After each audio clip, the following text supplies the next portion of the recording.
Hello friends, मैं हूं doctor चिराग गंगाजलिया और आप सबका बहुत स्वागत है हमारे चैनल में। लास्ट कुछ दिनों में मुझे कोरोना के टेस्ट के रिलेटेड काफ़ी क्वेश्चंस मिले हैं, तो आज हम कोरोना के डायग्नोसिस के बारे में जानेंगे। वो चालू करने से पहले कुछ बेसिक बातें पता होनी चाहिए जो देख लेते हैं। सबसे पहले देखें तो कोरोना वो एक वायरस फैमिली का नाम है। जैसे कि हमने सुना होगा मोदी फैमिली, शाह फैमिली, वैसे ही कोरोना फैमिली में काफ़ी सारे मेम्बर्स हैं। लेकिन जैसे सबसे पहले दिसंबर 2019 में जो बीमारी में पाया गया, तब इतना पता लगा कि वो वायरस कोरोना फैमिली का ही है, पर कोई पुराना मेंबर नहीं है। इसलिए उसे नाम दिया गया नोवेल यानी कि नया, और 2019 में मिला, इसलिए नोवेल कोरोना वायरस 2019। बाद में जनवरी में 2020 में ज़्यादा रिसर्च के बाद पता चला कि ये वायरस कोरोना फैमिली के पुराने एक मेंबर के जैसा ही है, और उसका नाम था सार्स कोवी 1, तो इसलिए उसे नाम दिया गया सार्स कोवी 2, और अभी इसी नाम से ये जाना जाता है।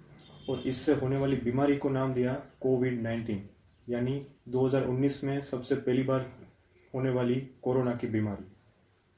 तो अब इस सार्स कोवी 2 वायरस के स्ट्रक्चर के बारे में देखें तो जो लेफ्ट साइड में पिक्चर है वो इलेक्ट्रॉन माइक्रोस्कोप की है। वैसे कोई वायरस नॉर्मल माइक्रोस्कोप में दिखता नहीं है। ज़्यादा डिटेल में देखें तो उसमें एक जेनेटिक मटेरियल और उसके ऊपर एक पेट का लेयर बना होता है।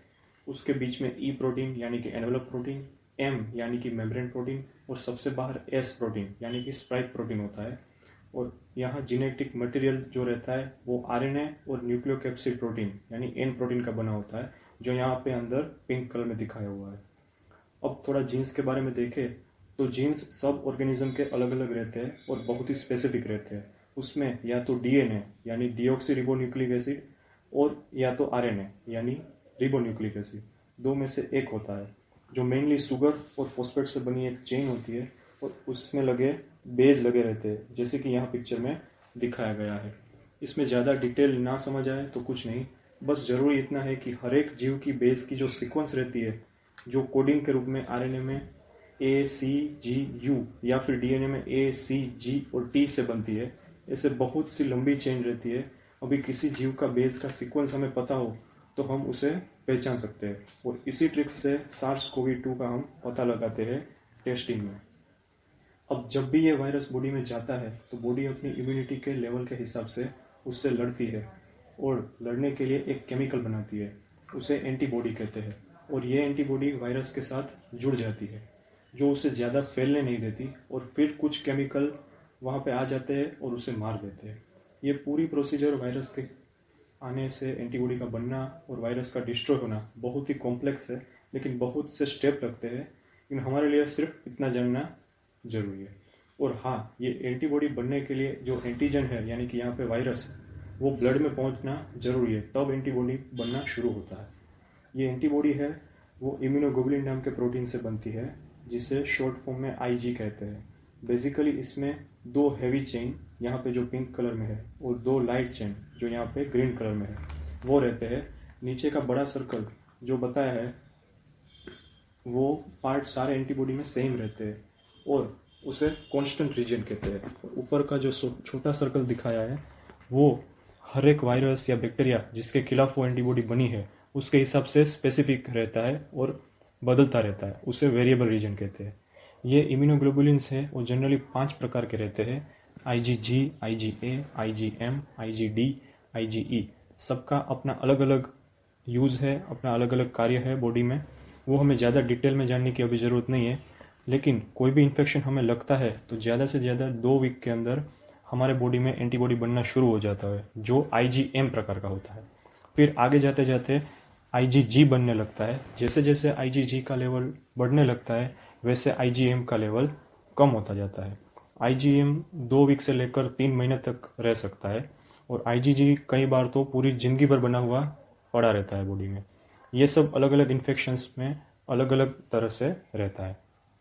अब तक की बातों को इन शॉर्ट देखें तो सार्स कोवी 2 वायरस में एक आरएनए है, जो जब बॉडी में जाता है तो पहले IgM और फिर बाद में IgG प्रकार की एंटीबॉडीज़ बनती है। हमारे लिए खुशी की बात यह है कि ये वायरस की जीन की सीक्वेंस हमें मालूम है, और जो एंटीबॉडी बनती है उसकी पैटर्न भी हम बिल्कुल अच्छी तरह से जानते हैं। तो अब डायग्नोसिस देखें तो सबसे पहले डॉक्टर लक्षण देखते हैं, सिम्टम्स जिसे बोलते हैं। फिर कोई कॉन्टेक्ट की या कोई ट्रैवलिंग की हिस्ट्री है, ये सब पता करते हैं। ज़्यादातर रूटीन ब्लड रिपोर्ट्स या एक्सरे में शुरुआती स्टेज में कुछ ज़्यादा एबनॉर्मल नहीं पाया जाता। स्पेसिफिकली कोरोना के लिए अभी जो 2 टेस्ट किए जाते हैं वो है RT-PCR और रैपिड किट टेस्ट। वो दोनों के बारे में अभी हम थोड़ा जानेंगे। उससे पहले नॉर्मल PCR यानी कि पॉलीमरेज चेन रिएक्शन क्या है वो देख लेते हैं। यह एक DNA का कॉपी बनाने का प्रोसीजर है। मैं फिर से कहूँ तो DNA का जेरोक्स मशीन है, सिंपली बोलो तो। इसके लिए वो DNA का जो हिस्सा जिसका हम कॉपी करना चाहते हैं, कि जिसे टारगेट रीजन कहते हैं, उसका पता होना चाहिए। उसके आगे का थोड़ा हिस्सा और पीछे का थोड़ा हिस्सा जिसे फ्लैंकिंग रीजन कहते हैं, उसका भी बेस सीक्वेंस हमें पता होना चाहिए। मोलिकुलर बायोटेक्नोलॉजी के काफ़ी सारे प्रोसीजर्स में PCR का ज़रूरत रहता है और उसमें से एक है जेनेटिक टेस्टिंग। किसी भी सैंपल का PCR करो तो उसमें जो DNA है उसकी काफ़ी सारी कॉपीज हमें मिल जाती है। उसमें से जिसका DNA चाहिए वो ढूंढ लो। वो अगर उसमें प्रेजेंट है तो सैंपल में हम कह सकते हैं कि जो सैंपल लिया गया था उसमें वो जीव है। अगर DNA ना मिले तो सैंपल में वो जीव की हाजिरी नहीं है। PCR एक साइक्लिकल प्रोसेस है। इसमें थोड़ा डिटेल पिक्चर में बताया गया है, लेकिन सिंपली समझो तो एक साइकिल चलता है तो एक DNA में से 2 DNA बनते हैं, वैसे 2 में से 4। जनरली 30 से 40 साइकिल चलाया जाता है और 40 साइकिल के एंड में लगभग 1000 बिलियन कॉपी मिलती है DNA की। उसमें से हमें जो चाहिए वो DNA उसमें हाजिर है कि नहीं वो देखने के लिए जनरली 2 टेक्निक यूज़ की जाती है। उसमें से है एक DNA प्रोब टेक्निक या फ्लोरोसेंट डाई टेक्निक। इसमें से ज़्यादा डिटेल में समझने की अभी ज़रूरत नहीं है। PCR काफ़ी सारे तरीके के होते हैं, लगभग 50 से भी ज़्यादा। सबका अपना अपना अलग यूज़ है और सबकी अपनी अलग अलग स्पेशलिटी है। यहाँ पे कुछ नाम और उसके यूज़ मैंने बताए हुए हैं, लेकिन हमें मेन 2 को समझना ज़रूरी है।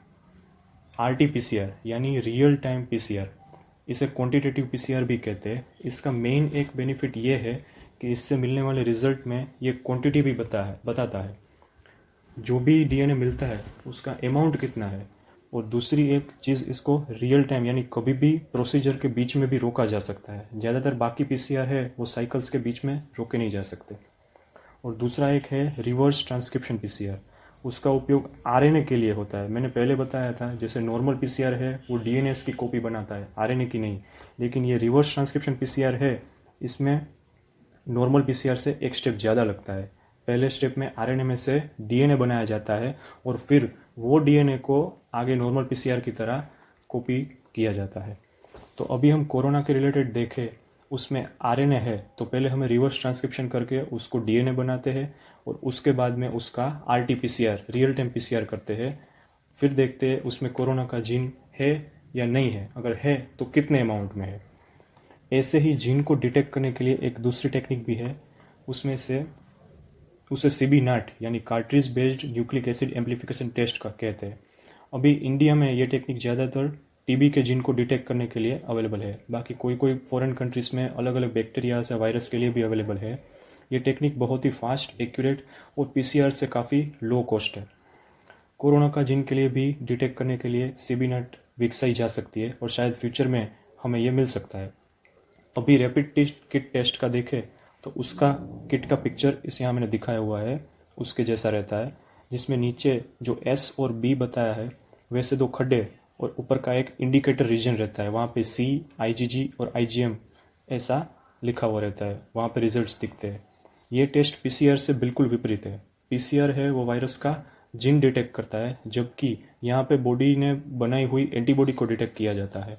ये टेस्ट बहुत ही फास्ट, एकदम सिंपल और बहुत ही लो कॉस्ट वाली है, लेकिन इसका इंटरप्रिटेशन है वो थोड़ा सा डिफ़िकल्ट है।